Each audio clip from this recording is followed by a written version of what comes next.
Races for a Soldier is a story we're very familiar with because it happened during a time when we were filming weekly at the Waterford Speedbowl. So we had already captured it and produced an episode of Sid's View about it. A lot of people have asked me, why would I make an episode about this when we already covered it during Sid's View? The answer is that Sid's View was about that moment at the track when they presented Steve with the car, which was an incredible moment that I'll always remember. But there's much more to that story than I knew at the time. This is more about how we got to that moment and that whole story. There's a whole progression there that I don't think people know about. We were originally going to have this be part of our Speedbowl documentary series, and it would have been part of the last film in that series. However, the last film was already 4 hours long without it. At that point, I called Steve and said, hey, listen, it's not going to make the cut for the Speedbowl doc series, but it might be good for a standalone episode on this other series that we're working on. Once I told him what I was thinking, both him and his wife, Teresa, were on board. So we talked more about what happened behind the scenes and what made that moment possible. And it really involved 5 people who didn't really know Steve that well, nor did they really know each other, which makes it even more remarkable. I think one of the most compelling parts I found in talking with Steve was the fact that during this time he found out that his father had a terminal illness. Just puts another layer of how compelling this story is. I don't think I'll ever get tired of this story. I just think it's a great moment, especially in today's world where everybody seems to be so aggressive towards the differences we have in each other. This is just a really cool moment where people came together. It was a lot of fun putting this one together, and it's a moment that I think everybody can appreciate.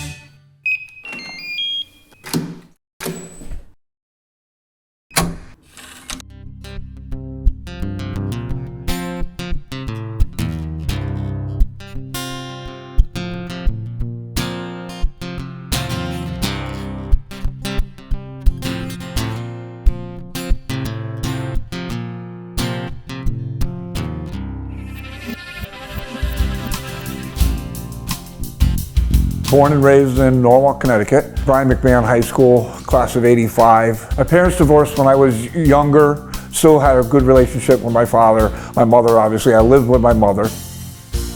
Between the junior year and senior year of high school, I joined the military. It was just something I always wanted to do. I remember growing up, my father was in the National Guard, and I just thought it was awesome when he would come back from 2-week summer camps and uniform, seeing him go away for weekend drills.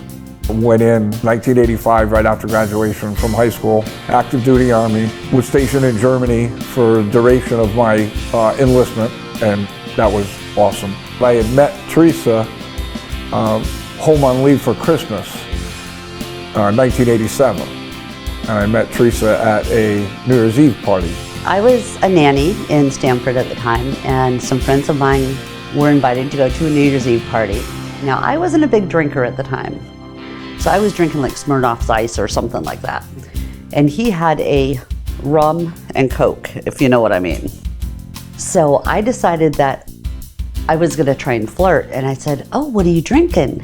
And he said, rum and Coke. You wanna try? I'm like, sure. Yeah, bad mistake. But we spent the next 2 weeks together, literally as long as we could, as much as time as we could. We were inseparable for 2 weeks. He went back to Germany for about 6 months. I went back to Germany and I said, I met the woman I'm gonna marry. I had no doubt about that. And I wrote him a letter literally every day that he was gone. Back then we didn't have phones, we weren't texting, he was in Germany, the technology wasn't what it was today. So it took a lot more effort to do that. And that's how we got to know each other, and we really formed a friendship before anything else. And I think that's what's carried us through all the years of marriage that we've had. We got married in 1989 in May. Got out in 1988. When I was out processing through Fort Dix, they asked me if I had any interest in being in the National Guard. So I joined the National Guard from there. And we ended up moving to the eastern end of Connecticut and went to work full-time for my National Guard unit in Groton. When we first got married, I knew that I was marrying a military soldier. So I knew that that was going to entail certain parts of life that I may not always love, but I did grow to love it. When the kids were little, he was deployed a couple of times. So I was left at home taking care of the home. Most of the time I'm more worried about everybody back home. How's Teresa doing? How are the kids? We just made it as fun as we could while Dad was gone. You have a support system. Teresa has been fantastic, obviously. I always said that I would always support him. I would never make his job harder by complaining about my job at home. It's just something I've dedicated myself to, and I've had the support to be able to dedicate myself to it.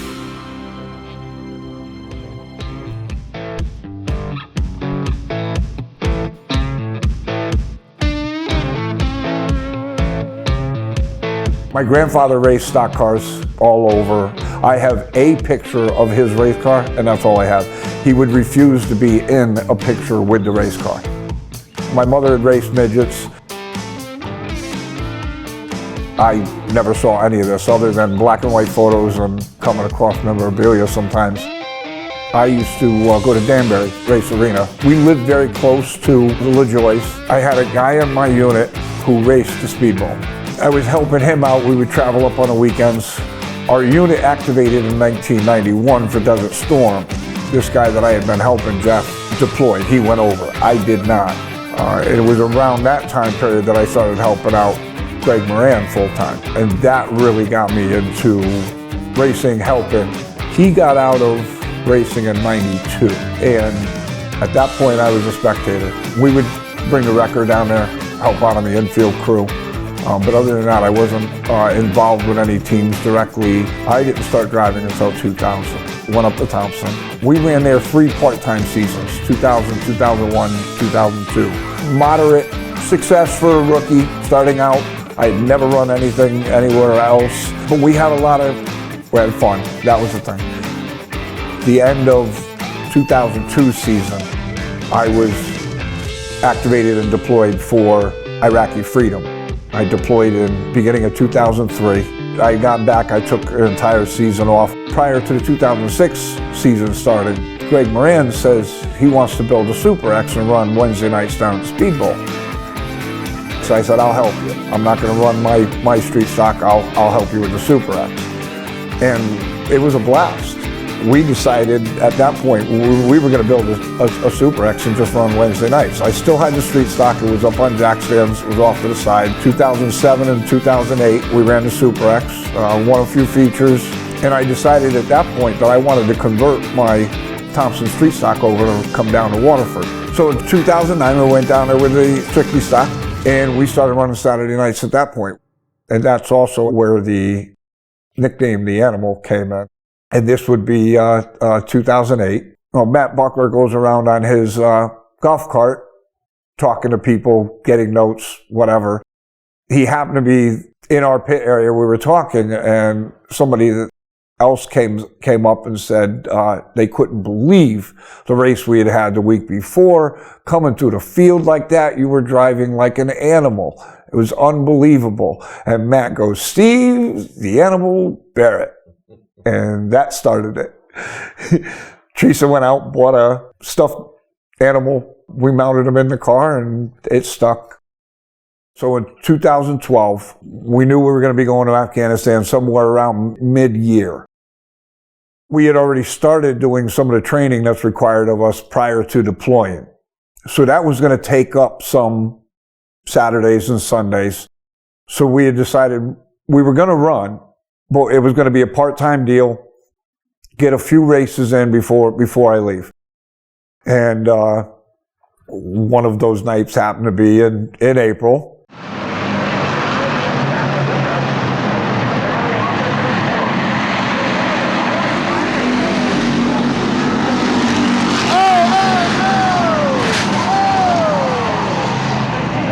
It was a racing deal more than anything.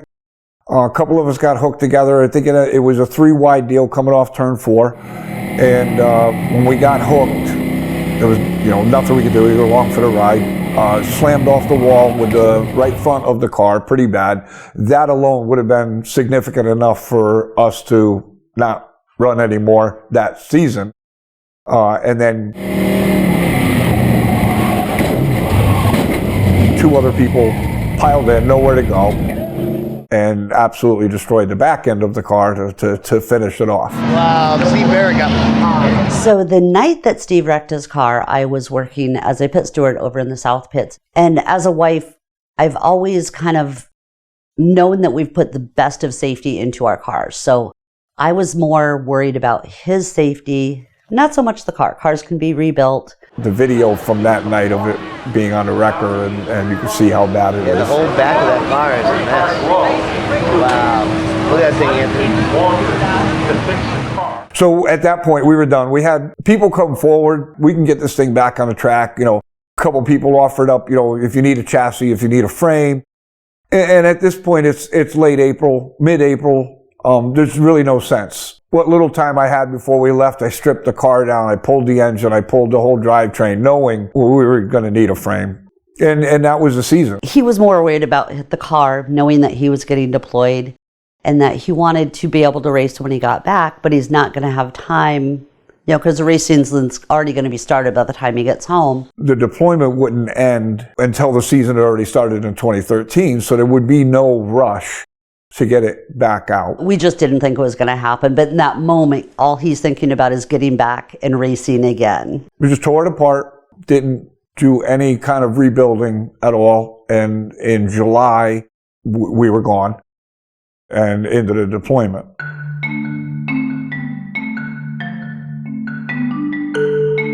All right, one night, watching TV, watching the news, there was a unit that deployed out of Hartford. And we knew that Steve was going to deploy, and he wrecked his car before that. And my wife at the time, Julie, I said, what do you think about either fixing Steve Barrett's car or building him a new one? And she says, I know you can do it, but you're crazy. So I went to the racetrack that Saturday and I talked to Steve's wife. So I was up in my pit tower taking care of tire counts and whatnot and getting ready for, the race that day. And Jeff Windsor comes up to me and says, hey, we really should build Steve a race car so he can race when he gets home. And I'm like, that'd be awesome, but that's a lot. So she's like, let me think about it and I'll get back to you. Even though I thought it was a great idea and I really wanted to do it, I just didn't think it was possible. I said, he's protecting our freedom, and I don't know, it seems like the right thing to do.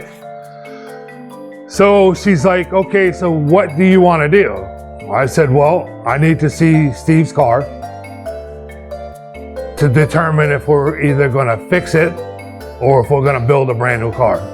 Well, initially they were going to fix Steve's car. So then I believe Jeff and I went to Teresa's house to look at the car. I walk in the garage and Steve's car is sitting on jack stands and the rear part of the frame rails touching the floor. And it was beyond what Jeff felt was fixable and decided that we were just going to build him a new one. Why don't we just leave this right here so when he comes home and opens the door and says it didn't fix itself, and we'll build a brand new car.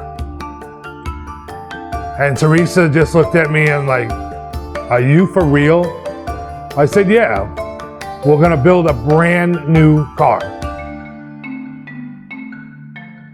We both started really thinking, and who could we reach out to? Tommy Fox was in it a lot more than people know that he was in it. I got a phone call from Jeff Windsor, said he was putting this car together. It kind of gave me the premise for what they were looking to do. Looking to get some buy-in from me for support, some labor. I used him for advice. We spoke a little bit early on, Jeff and I did, just about getting the car built, who was going to do the construction, which I think Pete Pollard did. Pete Pollard got involved and was very knowledgeable. I was approached by Jeff Windsor, who I didn't really know that much at the time. He had brought up a conversation to me about he wanted to build a car for somebody. Actually, we were talking about the actual build itself when it came across that it was Steve Barrett and what he wanted to do. I said, well, let's just start with a frame that I got, sandblasted, painted red frame that I was going to use for next year. The chassis was donated by Pete Pollard. I had just put that up for donation. Let's start with this. We started Steve's car with a pile of parts, a pile of pipe, and a chassis. And just trying to get ideas together and who we could contact for help. A couple other friends, my friend Jim Phillips got involved. I've known him since he was like 6 years old. Jeff approached me about building a car for Steve, and I'm like, sure, why not? Sounds like a worthwhile project. My good friend Bob DeRosier. Jeff Windsor collared me, originally asking me if I'd come over and look at a job wiring a race car. So he got a few people. There was always a lot of conversation at work about what are you working on this week and what's going on. Bob I work with got hooked into this, and he comes to work She said, you want to come do this? Been around race cars a little bit, not like him, but for sure, but a little bit over the years. And so learning a little more about race cars was going to be fun, you know, and hanging out, working on stuff with people. That's kind of what I like to do. He's an electrician that works with me, not afraid of fabrication, welding, bending, so he fit right in with the crew. The Fab Five was myself, Bob DeRozier, Pete Pallard, Steve McKee did all the electrical work, and Jim Phillips did whatever we needed him to do. And we started building a race car. In the Fab Five, there was 5 of them in fabrication, and that's where Fab Five came from. We met Saturday and Sunday morning at a restaurant in Plainfield called Daybreaks, had breakfast, and then came to the shop.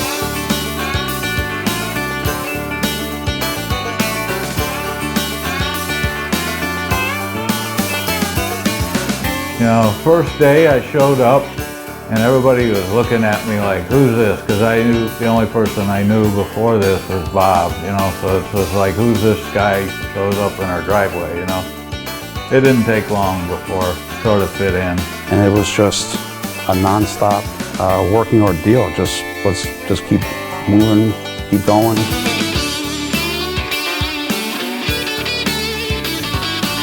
He made a trip to my house twice a week, 80 miles round trip to do this. Yeah, I was going to the shop every weekend. And once we started bending tubing and the construction of it, it was something interesting to do on a Sunday morning.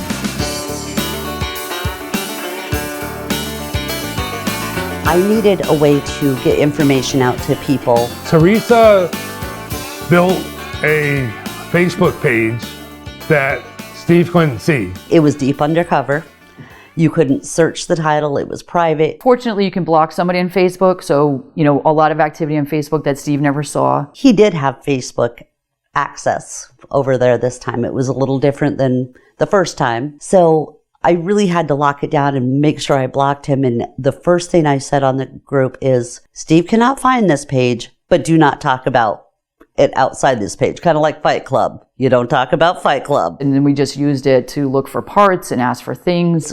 Sort of as a bulletin board to get information out about what parts were needed, different fundraisers that we had going on. The goal was to fundraise and to not have any money come out of anybody's pocket. I remember the first night that we announced it at the racetrack. It was a Wednesday night, Wild and Wacky Wednesday show, and Matt talked about it, and I had made up a jar to collect money. When my mom had asked me if I would walk up and down the stands with just a jar collecting donations for this, I was like, all right, you know, just cool, walk around, go to the racetrack, because, you know, sometimes she wouldn't let us go, so I was going to the racetrack. It was pretty cool. So I would just walk around the stands, ask people for money, and a lot of people would give a lot of money. It was pretty cool. We did a couple of different fundraisers, one being a spaghetti dinner that I kind of helped spearhead, and a lot of great support came from that. We sold a lot of tickets. Whether people came or not, they were buying tickets. We did at the Groton Elks. We had a great time that night. It was a lot of fun. We had some raffles and whatnot. Most people may or may not know this, but Eric Webster and his sister volunteered their time and cooked for that so that we didn't have to pay anybody to do it. The bigger part of the fundraising and stuff, I would have to say, I have to give all of the credit to Julie Windsor, because she really made sure things happened at the track, like collecting donations throughout the stands, doing a bake sale. Finale weekend that year in 2012, we did a bake sale, and we made more money than the racetrack did because the weather was awful. Without her, I know half of what we raised wouldn't have happened. As soon as the idea became a notion, it was just, you knew you wanted to do it, and everybody that was involved was more than willing to help and wanted to do it. So then I started going out, and Julie started contacting people that she knew at the racetrack. I texted Teddy because I had his number, and I'm like, hey, it's your favorite handicapper from the Speedbowl. And he donated 4 wheels that he brought to the track himself. Hoosier donated 4 tires because 3 would have been useless. That's what I thought. My conversation with Dan Anderson. He's like, you want 4? I'm like, yeah, well, you know. The motor went to Larry's Auto Machine, and Gary and Tony rebuilt the motor for free.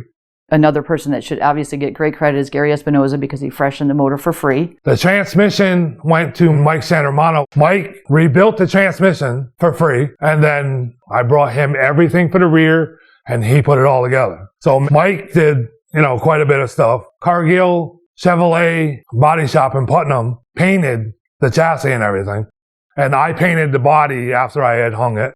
My local hangout was the VFW. I did a big fundraiser there, raised money, and then I matched what was donated by those guys. We had people all over the United States donating stuff for this cause. So we had gone to the swap meet at Thompson that fall. Had flyers, we were talking to different people, and this one gentleman, Russ Savoy, who was a Long Island mod racer that would come up around World Series and an occasional Sunoco modified show, gave him a flyer, and I had a check for $300 in the mail the next week. Mike Bernardi, I would put on Facebook, I need one of these, or we're looking for one of these. He's like, I'll have it for you at the track next week. Like multiple times, Mike was so good about that. Every name that was on the car, people sponsored something. And that was our community just coming together when it was important to come together. Terry and Yocosta Ames were also very integral in making this happen. It was fairly mature when Jeff Windsor brought me into it and asked me if I might be able to help in any way. Their support was amazing, just giving us the time that we needed at the track, letting us do all the fundraising there. The accessibility and making the announcements and let me collect the money. And I said, look, I can't, I'm not in a position to financially dump up a bunch of dough at you, but if there's anything I can do with the facility to help you, we'll do that.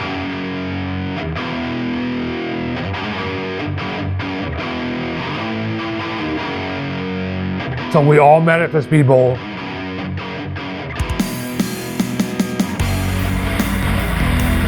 That day, we hadn't planned on Tommy Fox going in the car. Windsor had asked me to go in the car. I explained to him that I wasn't the guy to test for it. You needed somebody else. It's time to make sure that this thing goes around the corner. Looked at it when it was done, and they asked me if I wanted to drive it, which again, that's the glamorous part, right? Of course I want to drive the car.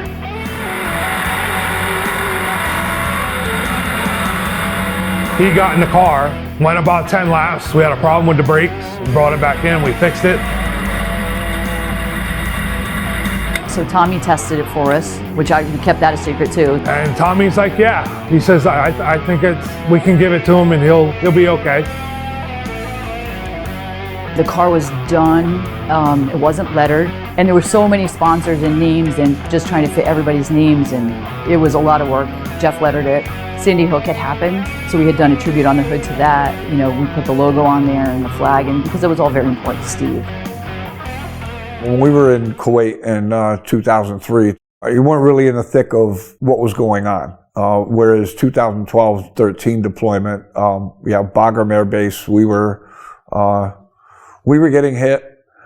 We went to a couple forward operating bases. These guys were living it every day. They were getting hit constantly.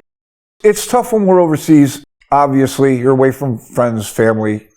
Your military brothers and sisters become your family while you're gone. There's a lot of support amongst ourselves. It was a little easier when he was deployed in 2012 because we were able to communicate a lot more than when he was deployed in 2003. Communication was much better in 2012-13 rather than prior deployments.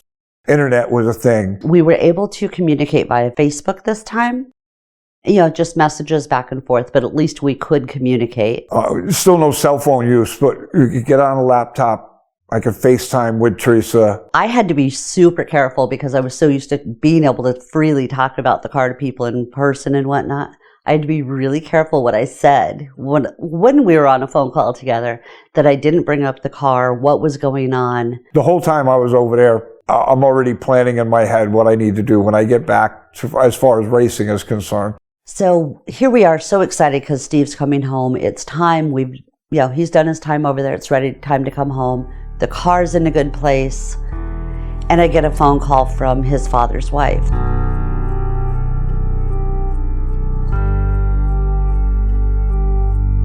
He is very, very sick with cancer, and they were only giving him less than a month to live at the time. It was one of the hardest phone calls I ever had to receive. So I coordinated with Steve's father's wife, Kathy, that we needed to get to him as soon as possible and get him down to Florida, where they lived, to visit with his father for one last time. So when we got back from Afghanistan, we flew into Fort Dix, New Jersey. Obviously happy to be back on American soil again, etc. The phone works again. I can turn on my cell phone. I can call Teresa directly. And I did that the very first night we got back. He finally gets freed up and is able to call me. And it was super, super hard. I made sure that he was okay. And I got a, are you sitting down? I need to tell you something. She told me at that point my father was terminal cancer. There was nothing they could do. My father was living in Florida, Cape Coral, so they got a hold of, my father's wife gets a hold of Red Cross so that they can send an official message through my chain of command to allow me to get out of there to at least go see him. A couple days of emergency leave. We're supposed to be out processing from the deployment, so they gave me 3 days. Get down to visit him. He was actually in very good spirits. A really nice experience, and we didn't make it a sad thing. It was a family reunion, all the kids together, and we just tried to keep it as upbeat and happy as possible for everybody's sake. My father was a big part of going to the track. He would summer up here in Connecticut, even though he lived in Florida. And he would come to the racetrack every Saturday, sit in the very same spot, and cheer on his son, because he just absolutely loved being at the track, and he was Steve's biggest #1 supporter. He said that he had been given an opportunity that not a lot of people get, in that he had the opportunity to say goodbye. So you're going through the roller coaster of emotions. Yay, I'm home. Now I'm losing my father. At that point, I go back to Fort Dix, New Jersey, to finish the out processing. We were there about 5 to 7 days. And then we were on the bus and officially back into Groton, Connecticut on the 27th of April. And then came home and had the big reunion with the kids. When he came home, his motor was gone. If he notices the motor's gone. I kept him out of the garage. And there was a reason I kept him out of the garage. I knew that if he went into the garage, he would find his race motor missing. Teresa had been at work. I was at the house. I had stepped outside into the garage, just kind of looking down at wrecked car parts, pieces everywhere. And I had another motor that was kind of a backup, and it was sitting on a stand and had been sitting on a stand when I left.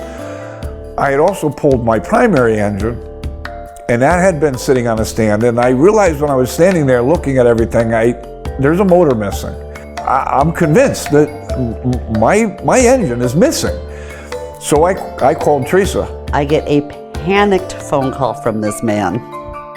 He's like, so I'm in the garage, hon. My engine's gone. What happened while I was deployed? My engine is gone. Like that, I thought, and I'm like, honey, it's okay. I knew that you weren't gonna have time, and I knew you wanted to try and get back to racing this season. I sent your motor out to Gary Espinoza at Larry's Motors to get refreshed and ready for the season for you. That was fantastic. You know, what a woman. You know, all right, this is awesome, and that was it. That was probably the closest slip up to me potentially finding out. The secret is still safe, right? One thing I had told Teresa prior to coming back was I didn't want a big deal coming back. Steve is not one to like the center of attention, ever. He wants to be the person in the background, just enjoying what he's doing. I didn't want big parties. I didn't want big celebrations. I just wanted to come back and resume life.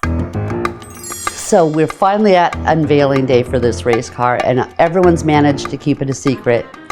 So of course, I'm all excited that morning, but I get excited on race days anyway because I loved going and working at the track and being with my race family. I had to think of how I could keep Steve out of the south pits because I knew that's where the car was. Teresa was a pit steward at the time, and she says, I need help. I kept him busy. He was my gopher. I need you to go do this. I need you to go talk to that person. And Julie was helping me too. Hey, go have Steve ask this guy this. So I was helping her out in the pits. It was just keeping me busy and trying to keep me out of the street stock pits. We knew that Steve was going to be occupied. So the car actually showed up at the racetrack in an enclosed trailer.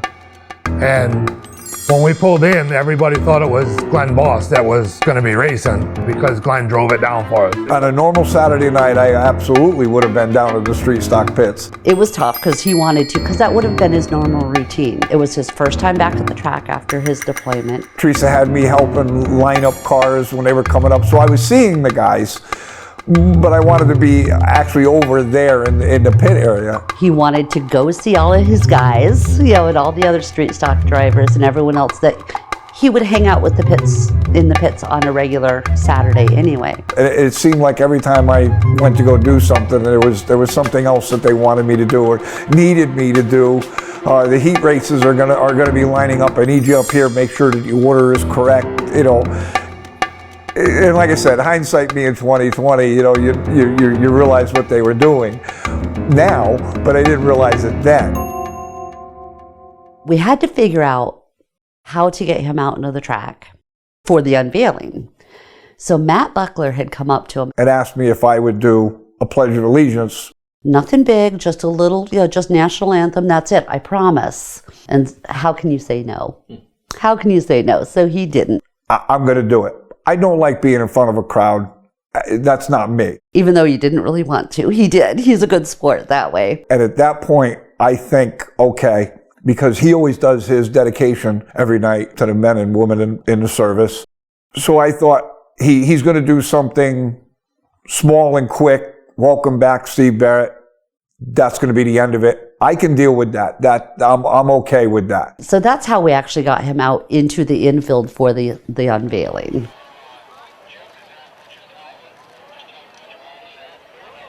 Well, good evening, everybody, and welcome to the Speedbowl. Glad everybody is turned out, and we have a very exciting program planned. When we walked out onto the front stretch, I thought to myself that there was more people out there than what would normally be out there. I knew I had to get to the track on time, got down there, and I knew I had to get out on this front stretch for the unveiling. It came time, we were all told, you know, what time to head to the gate to go out on the track. And I'm seeing people in the stands that I normally don't see there every week. You might see this person here once or twice, you know, but to see them all there at the same night. So at this point, I knew something was going on. And I just made sure I stayed close to him. But he started looking around and really started wondering what was going on, but he never put it together. It all seemed a little surreal. There's all these people standing on the front stretch, and Steve still hasn't put two and two together yet. I still have a street stock that I need to rebuild, but hoping to get out here maybe mid-season, near the end of the season. We'll do some laps out here. The biggest thing I remember is that, wow, this thing is still a surprise. Did we really keep this a secret? Does he really not know? There's no way. There's no way a racer doesn't know we're doing this. It was obvious he had no clue what was coming. So now, ladies and gentlemen, to lead us in a Pledge of Allegiance, here's Steve Barrett. So once they started with the presentation, we opened the trailer and unloaded the car. And everybody that was in the pit area that wasn't paying attention to what was going on the racetrack was kind of, you know, ooh, ooh. I remember unloading the car and putting Steve's animal puppet in the seat. You know, the atmosphere was good. Like there was a giant secret that was going to be unveiled, you know, because everybody was quiet and excited to get the car out on the track. There seemed to be a lot of added excitement in the air at the track. And usually when you have a big event like this that everybody knows about, that energy is there. With liberty and justice for all. So you say the Pledge of Allegiance, and then what happens? So then Julie, she was basically emceeing. Her just emceeing the whole thing was perfect because it just really let me be in the moment.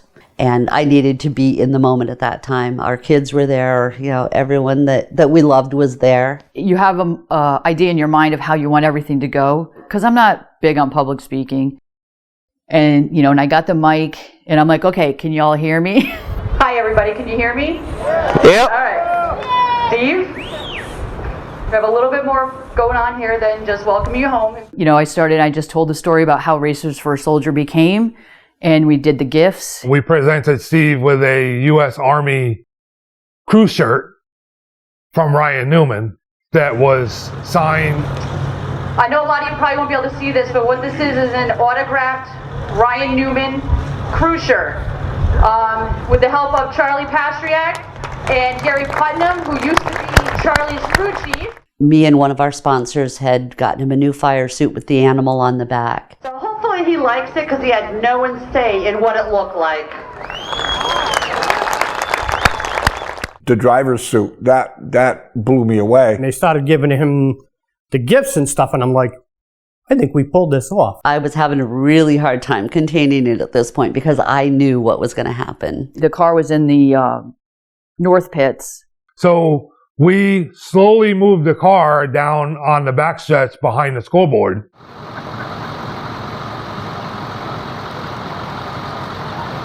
My father had asked me if I wanted to ride in the passenger seat with the American flag hanging out the window. So that was pretty cool, so I got to do that. Ben was in the passenger side with me holding an American flag.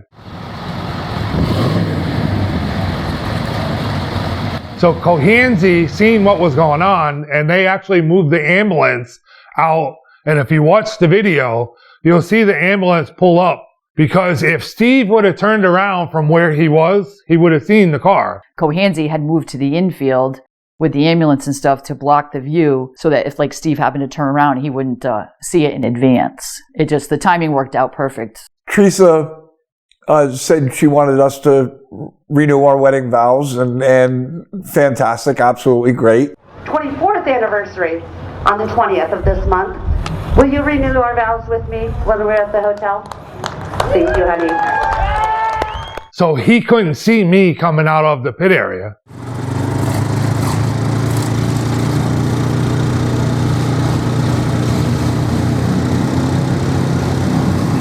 And I came out and pulled up just in time as Julian and Teresa were starting to tell Steve about this big present that he was going to get. I was just getting ready and Jeff came out with the car in turn 3 and I'm like, and if you look in turn 3, here comes your brand new race car. Here comes the car. Hey, Steve, we have one more gift for you, and if you look in turn 4, it's coming right now.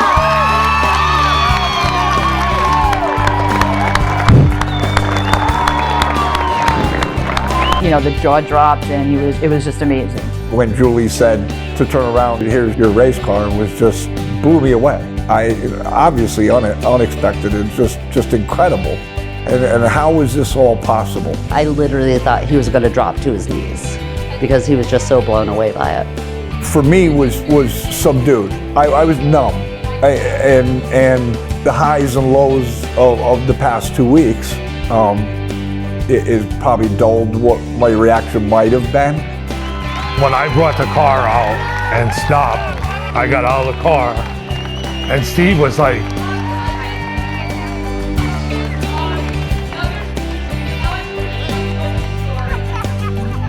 The look on his face was amazing. You could tell that he had absolutely no clue. I mean, you could just tell him by the look on his face, he had no clue what the heck is going on. You could tell when the car rolled up that he was just like, how'd this happen? I can say with 100% truthfulness, it was absolutely a surprise. I had no indication. And he's just looking at it, and he's like, and you could see the tears running down his eyes. How do you do something like this and me not know? That was special. That made it all worthwhile. It really did. And it really couldn't have went any better, from getting Steve out there, and he did the Pledge of Allegiance, and then we did the gifts, and Teresa did her wedding proposal. We can say this has been a long journey, and all our lives have changed for the better, and we thank you for that. You couldn't have pictured, couldn't have gone any better than it did. I guess all that's left to say is welcome home, Steve Barrett!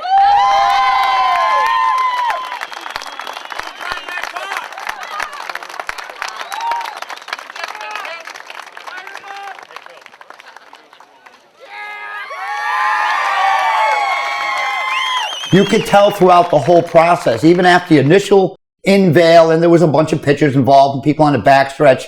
Every once in a while, you just see them keep glancing back at the cars. Steve, we want to show you one thing real quick. Oh, jeez. That close. No, I love that. When that lights up. It was lit up when it came back here. There's your electrician out. He was able to come out on the track. The heat races were already over, and they told me if I was going to run it that night, if I wanted to run it that night, that Tom Fox had shook the car down, and it was race ready. So Steve, the big question is, are you going to race? Steve. Unknown to me, Teresa had brought all of my safety equipment to the track, my shoes, gloves, helmet, etc. They had just presented a brand new fire suit, so I have a new fire suit. You know, they told me if you want to run tonight for the feature, obviously because I didn't qualify, I would be starting in the back of the field, and they would give me a few shakedown laps. I haven't driven a race car at this point in over a year, well over a year.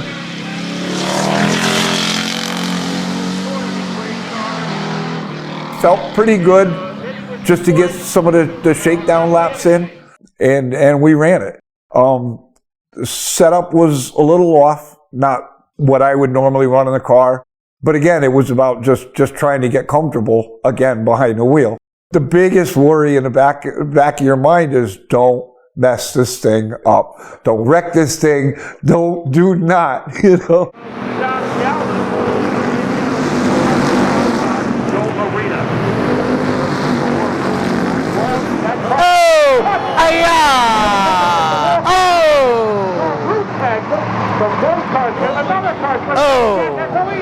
Wow. And Evans winds up on Did decent. I don't remember where the finish was. I want to say 11th. And we probably started somewhere around 18th or 19th. So, you know, wasn't a horrible night.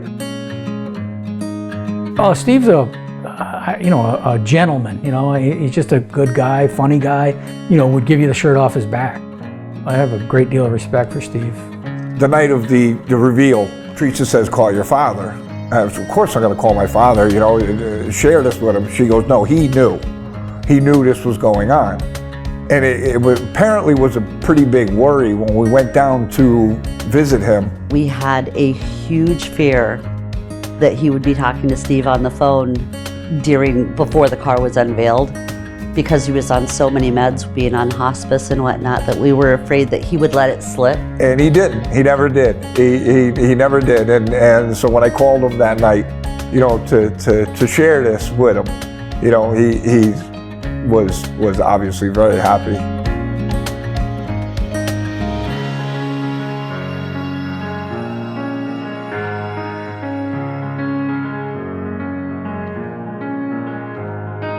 I was zoned out. The highs and lows of emotion over the weeks before that. I still, every time I think about that car, am amazed at the support that we got for it. But to see everybody come together and basically to support that cause was a phenomenal thing. Shocked that he was surprised, because I thought for sure someone would have let the cat out of the bag. How you involve that many people in an arena that's just full of gossip and don't tell anybody what I'm about to tell you scenarios. I'm still to this day flabbergasted that he was truly surprised by the whole deal. That was very impressive. I was amazed. I really didn't think that piece was going to work. That was just impressive to me, that everybody was able to keep it hush-hush like that. The Fab Five, obviously, the main people that built the cars, I didn't know these guys. We actually had a breakfast on Sunday morning the next day, and I got to talk with these guys more one-on-one. The Speedbowl community and the racing community as a whole, we've all been around it long enough. People step up. There's no doubt. Racing has always been a big family, and you know, that's just it's a good example of that. The racing community, and I think particularly at the Speedbowl, I mean, it's one huge family, and when push comes to shove, they help each other out. They might fight like heck on Saturday night, but by the time they get back to that Thursday open practice, the wounds are healed and they're ready to help each other. All these people that came out to donate and put their time in. It's very tight-knit. So, yes, I was surprised and obviously blown away by the amount of time and effort and money. But overall, is it surprising that people stepped forward and did this? No, because that's the type of people that you're around constantly. It was a pretty emotional deal. We all know that Jeff Windsor is the one that made this happen, and Julie Windsor had a big help in collecting whatnot. But the other people who made this all happen and worked on the car, the Fab Five, they will always have a special place in our heart. And we always have that bond of they took so much time out of their daily lives, their weekends, their family life to do this for the Barretts and for Steve. Whenever I see them, my heart actually smiles because they really did put their lives on hold to make this happen for Steve.